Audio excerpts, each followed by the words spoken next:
Hello students, welcome to Mizo study and welcome to my class. आप सभी का स्वागत है बच्चों मेरे इस सेशन में।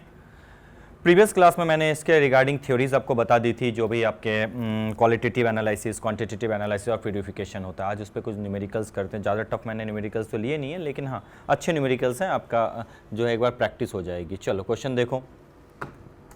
क्वेश्चन नंबर वन में आपका क्या गिवन है देखो।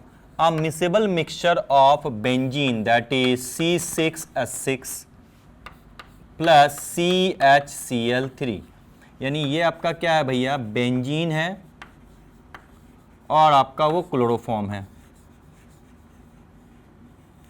बेंजीन एंड क्लोरोफॉर्म, ठीक है, कैन बी सेपरेटेड। इन दोनों को सेपरेट हम कैसे कर सकते हैं ये आप मुझे बता दो।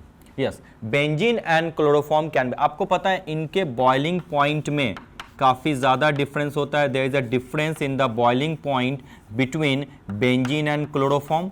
जब बॉइलिंग पॉइंट आपका डिफरेंस होता है तो डेफिनेटली जो है इसके लिए अगर सिंपल डिस्टिलेशन का हम यूज़ करें तो हमारी वर्किंग हो जाएगी सिंपल डिस्टिलेशन। तो डायरेक्ट इसका आंसर लिख सकते हो, that is a miscible mixture of C6H6 and CHCl3 can be separated by that is simple distillation। अगर पेट्रोलियम प्रोडक्ट होता, यानी अगर बॉइलिंग पॉइंट में डिफरेंस कम होता, तब कौन सा यूज करते हैं, फ्रैक्शनल डिस्टिलेशन। और इसमें आपका क्या पता, ये अपने बॉइलिंग पॉइंट्स के नीचे जो है डिसोसिएट भी नहीं होता। लेकिन अगर डिसोसिएशन हो जाए, डिसोसिएट होने लगा, तब क्या करते हैं, वैक्यूम डिस्टिलेशन करते हैं। उसके बाद एक और हो जाता है कौन सा, स्टीम डिस्टिलेशन, वेपर प्रेशर के केस में। ठीक है, तो इसका केस का आंसर क्या होगा sir, one, that is B is the correct option, that is simple distillation. चलो रब कर दूं, बिल्कुल सर बिल्कुल रब कर दिए। चलिए आगे बढ़ चलते हैं नेक्स्ट क्वेश्चन की तरफ। अगर मैं बढ़ चलूं, नेक्स्ट क्वेश्चन है the most suitable method of separation of 1,1 mixture of ortho and para nitrophenol. अच्छा याद करो, अभी बताया था, अभी मैंने बोला है कि कहता है कि अगर ऑर्थो एंड पैरा नाइट्रोफिनॉल है, ये NO2 है, ये आपका जो है OH है और यहाँ पे आपका NO2 है। तो ऑर्थो एंड पैरा नाइट्रोफिनॉल को अगर सेपरेट करना है तो आपको पता है ये नाइट्रो ग्रुप और ये OH ग्रुप आपस में क्या बना देते हैं, जल्दी बताओ, intra molecular H bonding.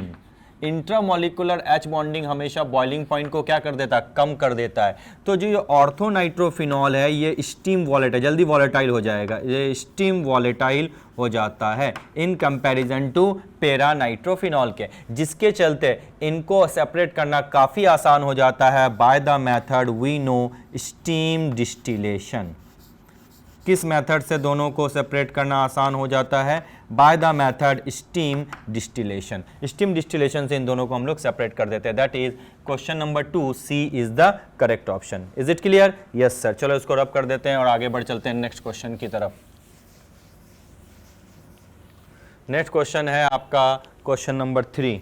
Question number 3 क्या है देखो, N organic compound which produce bluish green flame. एक ऑर्गेनिक कंपाउंड है which produce bluish green coloured flame on heating in presence of copper. बहुत अच्छी बात है।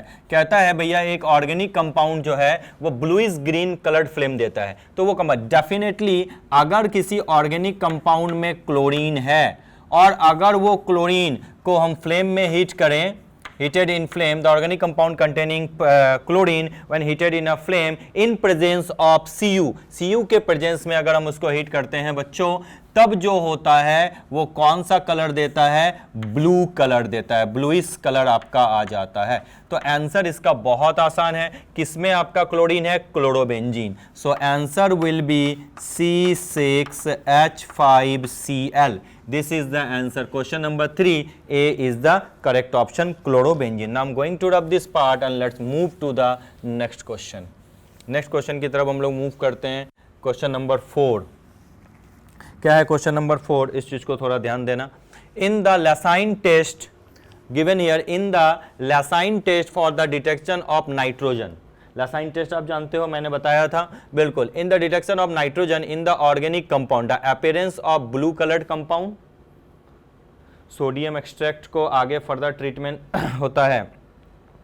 पहले तो सोडियम एक्सट्रैक्ट को अल्कलाइन करते हैं, फिर कंसनट्रेटेड H2SO4 डालते हैं, देन उसके बाद FeCl3 डालते हैं। फाइनली हम लोग कौन सा कलर आता है? ब्लू कलर, प्रूशियन ब्लू, याद है? यस, प्रूशियन ब्लू को हम लोग क्या बोलते हैं? जल्दी बता दो।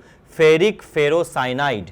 क्या बोला जाता है? जल्दी बता दो। Ferric ferrocyanide, Fe4 FeCN whole 6 whole thrice, this is ferric ferrocyanide. तो सिंपल सा लॉजिक यहां पे हम देख रहे हैं बच्चों, in the Lassine test for the detection of nitrogen in organic compound, the appearance of blue colored compound is ferric ferrocyanide. That is question number 4. We will say C is the correct option. Question number 5. Which of the following compound will not give Lassine test for nitrogen? आपको पता है Lassine test देने के लिए at least carbon भी होना चाहिए। तो आप देखो NH2 हाइड्रोजन जो है उसमें कार्बन है नहीं, बाकी सबके पास कार्बन है। यूरिया भी आपका आगे दे सकता है, लेकिन NH2 जो होता है पॉजिटिव Lassine टेस्ट नहीं देगा। Question number 5 we will say A is the correct option. आ गया? चलो अब आगे बढ़ चलते हैं बच्चों। नेक्स्ट क्वेश्चन, क्वेश्चन नंबर 6 की तरफ। क्या है क्वेश्चन नंबर 6? देखो, the color of the solution obtained in the elemental analysis of an organic compound and the molecule responsible for the color are given below. Choose the incorrect match. Prussian blue का formula बिल्कुल सही है, black ये भी सही है, PPT violet colour बिल्कुल सही है। चलिए नेक्स्ट, येलो, ये जो आपका आता है फास्फोरस के केस में होता है येलो कलरेशन, लेकिन ये आपका बनता है क्या? नहीं सर, ये आपका नहीं बनता। ये आपका क्या बनता है? NH3 whole 4 PO4 into 12 MOO3 that is ammonium phosphomolybdate, ये बनता है अमोनियम फॉस्फोमोलिब्डेट, जो कि आपका कौन सा कलर होता है? येलो कलर होता है। तो इनमें से कौन सा रॉन्ग है? हम इजीली कह सकते हैं sir D is the correct option, जिसका फॉर्मूला गलत है। Now let's move to the next question. Question number 7 की तरफ बढ़ चलते हैं। क्वेश्चन नंबर 7 देखो, अब न्यूमेरिकल आ गया है, अब इसको थोड़ा सा धीरे आराम से कर सकते हैं। क्वेश्चन में कहता है 0.30 ग्राम of an organic compound containing carbon, hydrogen and oxygen on combustion gives you 0.44 gram CO2, okay, 0.18 gram of H2O। if 1 mole of the compound weighing 60 gram then molecular formula of the compound, जो आपका क्या है? Mass of the organic compound, जो organic compound है उसका मास कितना given है बच्चा? Yes sir, it is 0.30 gram. Okay, now it contain carbon, hydrogen and oxygen, यानी जो आपका ऑर्गेनिक कंपाउंड है उसमें कार्बन, हाइड्रोजन और ऑक्सीजन है, ठीक है।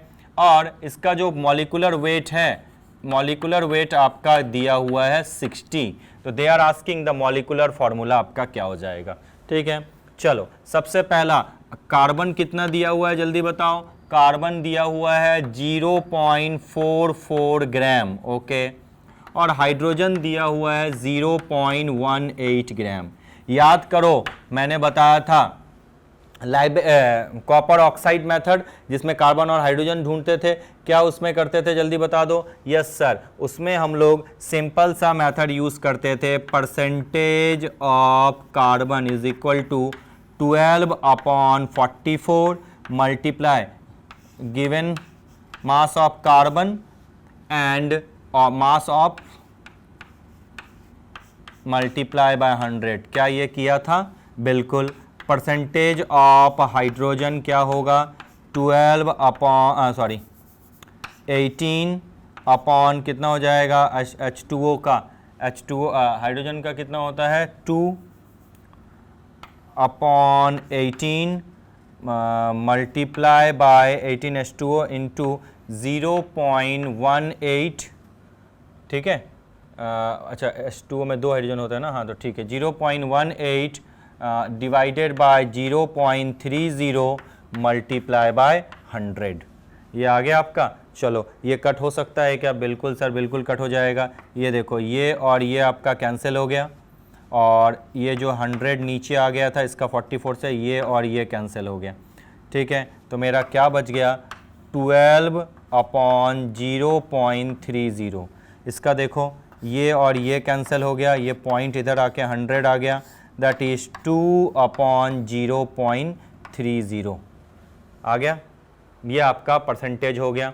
अच्छा, 0.30 का परसेंटेज कैसे निकाल देते हैं? निकाल ही लेते हैं। इनटू आपका हो गया 3 × 100।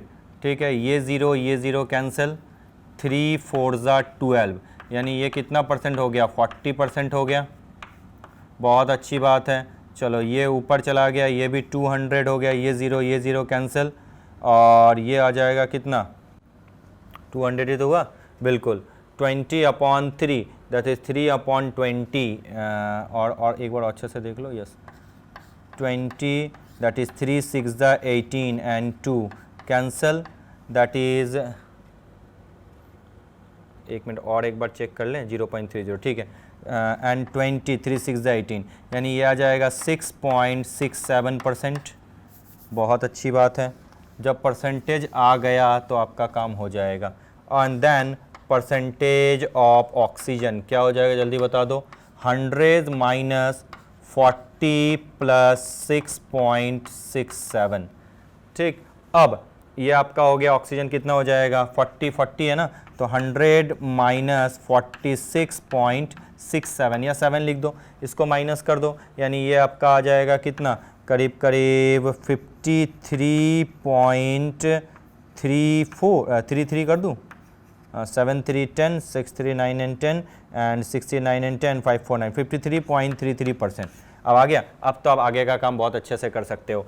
ये आपका टेबल बना दो। कार्बन, हाइड्रोजन एंड ऑक्सीजन क्या होता है? 12 1, और इस ऑक्सीजन का क्या होता है? 16। एटॉमिक मास परसेंटेज दिया हुआ है 40, और इसका हाइड्रोजन का क्या दिया हुआ है? जल्दी बता दो। हाइड्रोजन का दिया हुआ है 6.67, और इसका कितना है? 53.33। ठीक है, अब डिवाइड कर दो। 40/12, 6.67/1, 53.33/16। ये मोल कंसेप्ट में पढ़ा है ना आपने? बिल्कुल। अब इनका रेशियो निकाल दो, ऑलमोस्ट जो आपकी वैल्यू आ जाएगी उस तरह से। इसको आ जाएगा 12 3 36, ओके, एंड 4 12 3 36, यानी 3.33 के आसपास। ये आ जाएगा 6.67, एंड ये आ जाएगा, ये भी 3.33 के आसपास ही आ जाएगा। अब इसमें ऑलमोस्ट मैंने मान लिया। ठीक है, चलो तो भैया आपका हो जाएगा, स्मॉलेस्ट होल नंबर से डिवाइड कर दो। 3.33, ये आ जाएगा 1, ये आ जाएगा 3.33, ये आ जाएगा ऑलमोस्ट 2। ये कैलकुलेशन खुद कर लेना, और ये आ जाएगा आपका ऑलमोस्ट 1। तो भैया हमारा एम्पिरिकल फार्मूला क्या हो जाएगा? Empirical formula of the compound is CH2O। कोई प्रॉब्लम नहीं। अब n निकालो। n इज इक्वल टू होता है empirical formula mass, molecular formula mass upon empirical formula mass. Molecular formula mass क्या? 60 दिया हुआ है। इसका एम्पिरिकल फार्मूला क्या हो जाएगा? 12 + 2 × 1 + 16। कितना हो जाएगा? 12 + 2 14 + 16, दैट इज इक्वल टू 30। बहुत अच्छी बात है। 60/30, n इज इक्वल टू क्या आ गया? 2। n की वैल्यू क्या आ गई? 2। अब आपको पता है molecular formula is equal to होता है n × एम्पिरिकल फार्मूला। n क्या है? 2, that is CH2O। Empirical formula multiply कर दो C2H4O2। This is the case. Again I am repeating, that is C2H4O2। बोलो कोई आंसर है यहाँ पे? Yes sir, B is the correct option. तो हम लोग कह सकते हैं question number 7 B is the correct option. आ गया समझ में? बिल्कुल। अच्छा, यहाँ पे फ्रैक्शन में भी बना के लिख सकते थे, परसेंटेज ना निकाल के फ्रैक्शन के केस में भी कर सकते थे, तो भी आ जाता। लेकिन मैंने चलो एक काम करा, नॉर्मल मेथड से आपको बता दिया। थोड़ा लेंदी लगा, बट हाँ ठीक है, लेकिन हमारा वर्किंग हो गई। आगे आ गया समझ में? बिल्कुल सर। नेक्स्ट आ जाओ। अच्छा, डुमास मेथड। डुमास मेथड किसके एस्टिमेशन के लिए होता है बच्चों? नाइट्रोजन के एस्टिमेशन के लिए होता है। क्वेश्चन में कहा in Dumas method for the estimation of nitrogen 0.25, यानी मास ऑफ ऑर्गेनिक कंपाउंड आपका गिवन है। Mass of organic compound is 0.25 ग्राम।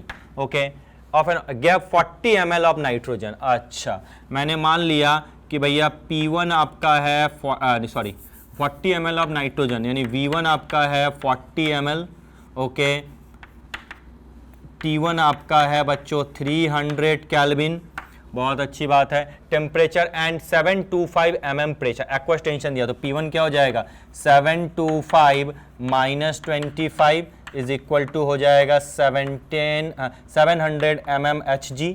बहुत अच्छा। इफ द एक्वस टेंशन दिया हुआ the percentage of nitrogen in the compound, ये आपका डेटा दिया हुआ है, नाइट्रोजन का परसेंटेज निकालना है। पहले तो हमें वॉल्यूम चेंज करना है किसमें, एसटीपी कंडीशन पे। आपको पता है P1 V1 upon T1 is equal to क्या होता है P2 V2 अपॉन T2। चलो P1 क्या है 700, V1 क्या है 40, T1 क्या है 300, P2 क्या है हमको पता है एसटीपी कंडीशन में 1 atm मतलब होता है 760 mm Hg। V2 हमें ढूंढना है। अच्छा, T2 यहाँ पे एक छोटा सा काम कर सकते हैं, T2 298 केल्विन होता है। लमसम फिगर मैं 300 कर देता हूँ ताकि कैलकुलेशन हमारे लिए आसान हो जाए। थोड़ा सा वेरी करेगा बट आ जाएगा मेरे अकॉर्डिंग, मुझे लगता है आंसर हमें मिल जाएगा। चलिए ये और ये कैंसिल हो गया। चलो V2 इज इक्वल टू हम क्या लिख सकते हैं 700 इंटू 40 अपॉन 760। ये आपका एसटीपी कंडीशन पे वॉल्यूम आ गया। बिल्कुल, अब आप इजीली नाइट्रोजन का परसेंटेज निकाल सकते हो। आप सबको पता है 22400 ml N2, ठीक है, कितना मास ऑक्यूपाई करता है 28 ग्राम। तो भैया हमारे पास कितना है 700 इंटू 40 अपॉन 760 ml कितना ऑक्यूपाई करेगा, जल्दी से बता दो। Yes sir, 700 into 40 upon 760, okay, multiply by 28 and divided by 22400। इतना ही ग्राम तो ऑक्यूपाई करेगा। बिल्कुल। अच्छा, इसको सॉल्व कर लें, थोड़ा सा इजी कर देते हैं। 700 इंटू 40 अपॉन 760 मल्टीप्लाई 22400 इंटू 28। चलिए ये 2 0 कैंसिल, ये और ये कैंसिल हो जाएगा। 7 4 28 इंटू 28 अपॉन 76 इंटू 224 ग्राम। ये आपका किसका मास आ गया, नाइट्रोजन का मास आ गया।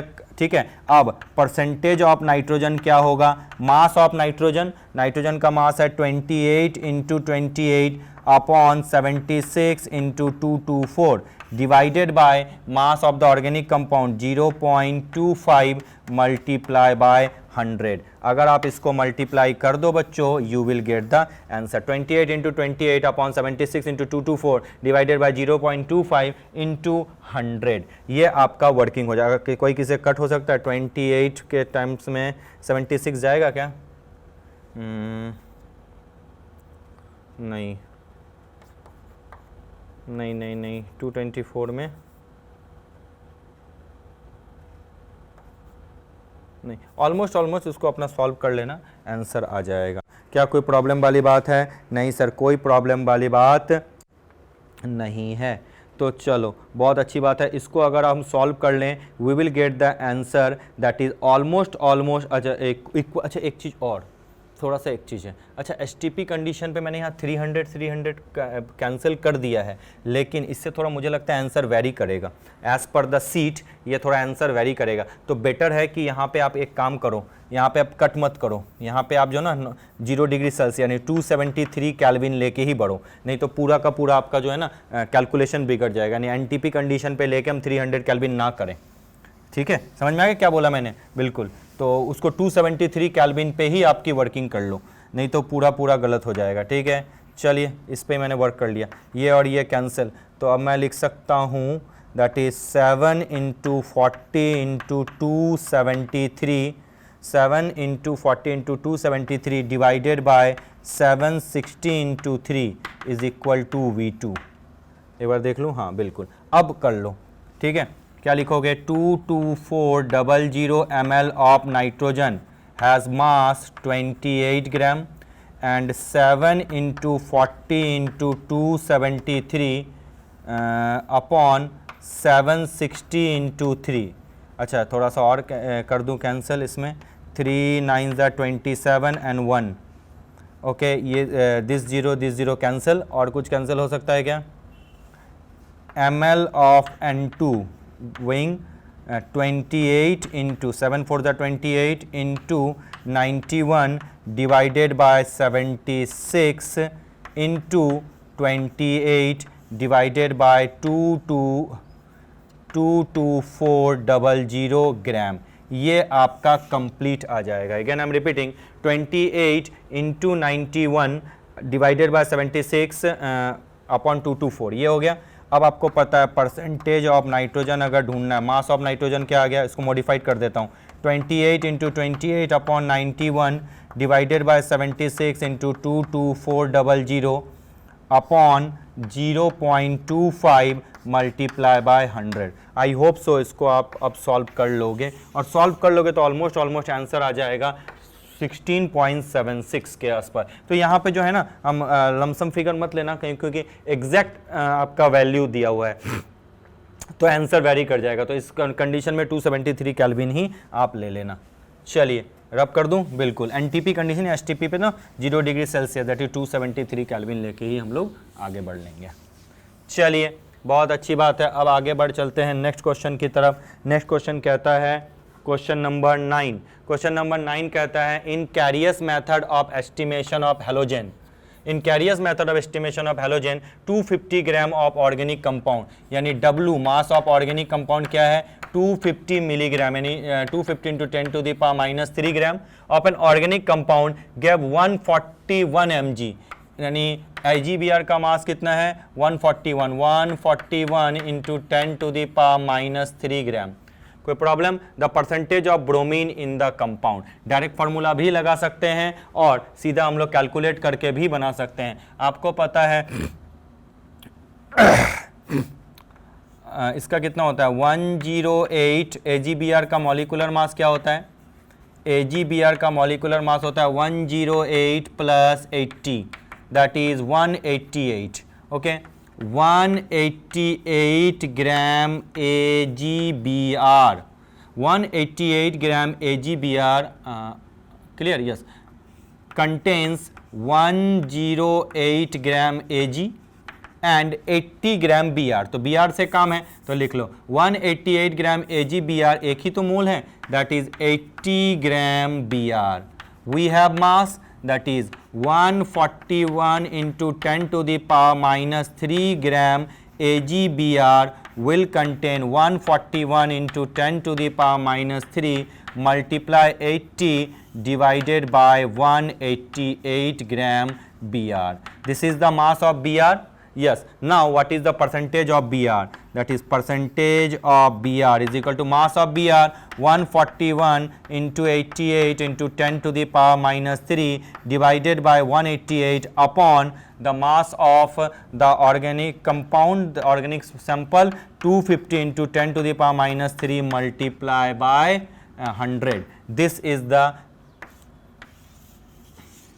Exact one. अब इसको अगर हम लोग मल्टीप्लाई कर दें, पूरा सॉल्व कर लें, you will get the answer. जो इसका आंसर आ जाएगा वो आपका आ जाएगा, थोड़ा सा आप रुक जाओ, मैं एक बार आंसर आपको बता देता हूँ, दैट इज 24 के आसपास आ जाएगा। कोई प्रॉब्लम नहीं, इसका आंसर आ जाएगा 24। So the percentage of bromine is equal to 24। Solve कर लोगे? बिल्कुल सर। चलो मैं इसको रब कर देता हूँ बच्चों और बढ़ चलते हैं नेक्स्ट क्वेश्चन की तरफ। Next question is question number 10। Question number 10 देखो, अ gaseous hydrocarbon gives upon combustion 0.72 gram of water and 3.08 gram of CO2, the empirical formula. ये तो बहुत आसान है, कर लोगे भैया। 0.72 है तो भैया परसेंटेज ऑफ हाइड्रोजन क्या होगा, परसेंटेज ऑफ हाइड्रोजन हो जाएगा 0.72 अपॉन 18 मल्टीप्लाई, अच्छा पूरा ऐसे लिख लो, 2 अपॉन 18 ऐसे कर लो, मल्टीप्लाई 0.72 अपॉन ऑर्गेनिक कंपाउंड का मास नहीं है, गैसियस हाइड्रोकार्बन नहीं है, अच्छा गैसियस हाइड्रोकार्बन का मास ही नहीं दिया, परसेंटेज ऑफ, अच्छा अ gaseous hydrocarbon gives upon combustion 0.72 gram of water and 3.08 gram of CO2, the empirical formula of the compound. अच्छा, इसमें तो इस तरीके से दिया ही नहीं, परसेंटेज ऑफ हाइड्रोजन, मास नहीं दिया हुआ, तो मास ढूंढना पड़ेगा यार, मास ढूंढना पड़ेगा, परसेंटेज ऑफ हाइड्रोजन भी तो नहीं होगा। अच्छा, तो इसको दूसरे तरीके से बना लेते हैं, इस मेथड से ना बनाए तो नॉर्मल जो स्टोकियोमेट्रिक वाला मेथड है वो लगा दें। बिल्कुल, अगर आप मान लो कंपाउंड है C6H5, ठीक है, plus X plus Y by 4 O2, it gives you XH2 CO2 plus Y by 2 H2O, ठीक है। अब ये वाला मान लिया मैंने कोई भी हाइड्रोकार्बन, अब उसमें आपका परसेंटेज आपका दिया हुआ है, तो इस मेथड से बना लो, बन जाएगा XCO2। भैया कितना मोल दिया, 1 मोल दिया, तो कैसे बन जाएगा। और अगर नॉर्मली फिर परसेंटेज के टर्म्स में बनाओगे तो भी बन जाएगा। ये वाला लगा दो, या परसेंटेज ऑफ C लगा दो, या परसेंटेज ऑफ हाइड्रोजन लगा दो। क्या फॉर्मूला है परसेंटेज ऑफ हाइड्रोजन, अभी बताया था 2/18 इंटू 0.72/W मल्टीप्लाई बाय 100, और इसका क्या हो जाएगा 12/44 into 3.08 divided by W multiply by 100। क्या कोई प्रॉब्लम वाली बात है? W तो आपको अननोन है, रेशियो निकाल दो, इन दोनों का काम हो जाएगा। इनका अगर रेशियो निकाल दें, percentage of C upon percentage of H, मुझे लगता है बहुत हद तक हमारा काम हो गया होगा। 12/44 into 3.08 divided by W into 100 upon 2/18 into 3.08, अच्छा 0.72 है ना, 0.72 अपॉन W इंटू 100। देखो तो क्या क्या कैंसिल हो सकता है। यस सर, पहली बात तो ये W कैंसिल हो जाएगा, ये 100 कैंसिल हो जाएगा। चलिए, ये आपका 9 टाइम्स में चला गया, ये तो ये भी जाएगा, ठीक है, या हाँ ठीक है।